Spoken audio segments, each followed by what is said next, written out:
ఇది ప్రాథమిక వ్యవసాయ సహకార సంఘం ఇల్లంతకుంట మండలం ఆధ్వర్యంలో ఈ కంది కట్కూరు ఈ సెంటర్లో ఈరోజు యూరియా బస్తాల గురించి లైన్ కట్టిర్రు. మన మండల వ్యవసాయ అధికారి గారు ఒకసారి చూడండి, జిల్లా వ్యవసాయ అధికారి కూడా ఇక్కడ చూడండి, లైన్ మొత్తం కట్టి యూరియా బస్తాలు. మీరు ప్రకటనలకు ఒక మాట మాట్లాడుతూ ఉన్నారు, చేతల్లో ఒక ప్రభుత్వం ఒక ప్రకటన చేస్తూ ఉన్నటువంటి సందర్భం చూస్తూ ఉన్నాం. ఈరోజు రైతులకు సకాలంలో విత్తనాలు, సకాలంలో ఎరువు అని చెప్పి గౌరవ ముఖ్యమంత్రి గారు ఏదైతే మాటలు మాట్లాడుతున్నారో ఆ మాటలన్నీ కూడా నీట మూటలు అనేది అర్థమవుతా ఉంది.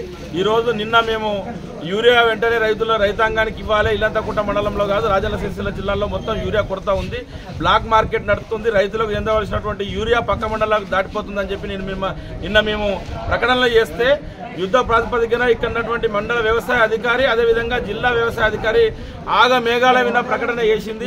యూరియా కొరత లేదు, రైతులకు సమృద్ధిగా యూరియా ఉందని చెప్పి.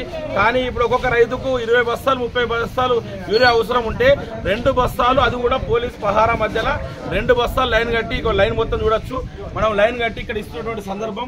ఇప్పటికైనా వ్యవసాయ అధికారులు, జిల్లా కలెక్టర్ గారు దీనిపైన దృష్టి పెట్టాలి, సమీక్ష పెట్టాలి, వ్యాగన్లు తెప్పియాలి, రైతులకు సకాలంలో యూరియాను అందించి రైతుల బాధలు తీర్చాలని చెప్పి డిమాండ్ చేస్తా ఉన్నాం.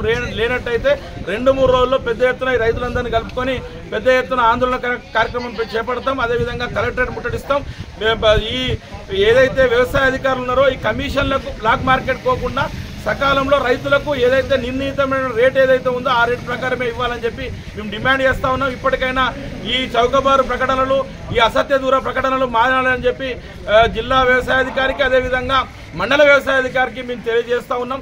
ఇంకొకసారి పిచ్చి పిచ్చి మాట్లాడదు. ఎందుకంటే ఇక్కడనే కాదు, ఇల్లంతకుంట మండలంలో రాజన్న సిరిసిల్ల జిల్లాలో ఏ గ్రామం తీసుకున్నా, ఏ సెంటర్ తీసుకున్నా కూడా ఈ రైతులకు యూరియా విషయంలో ఇదే పరిస్థితి కనబడుతున్నటువంటి సందర్భం కనబడుతుంది.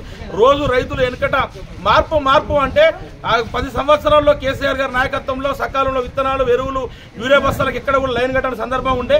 కానీ ఈరోజు మార్పు అని చెప్పి ఈరోజు ఓట్లు ఎంచుకొని రైతులతో ఇప్పుడు రైతులకు ఎగనామం పెడుతూ కనీసం ఇక్కడ సకాలంలో విత్తనాలు కాకుండా అదేవిధంగా ఈరోజు యూరియా బస్తాలు కాకుండా లైన్లు పెట్టి చెప్పులు పెట్టుకొచ్చి మళ్ళీ పాత రోజులు గుర్తు చేస్తున్నటువంటి ముఖ్యమంత్రి గారు మరొకసారి ఆలోచన చేయాలి.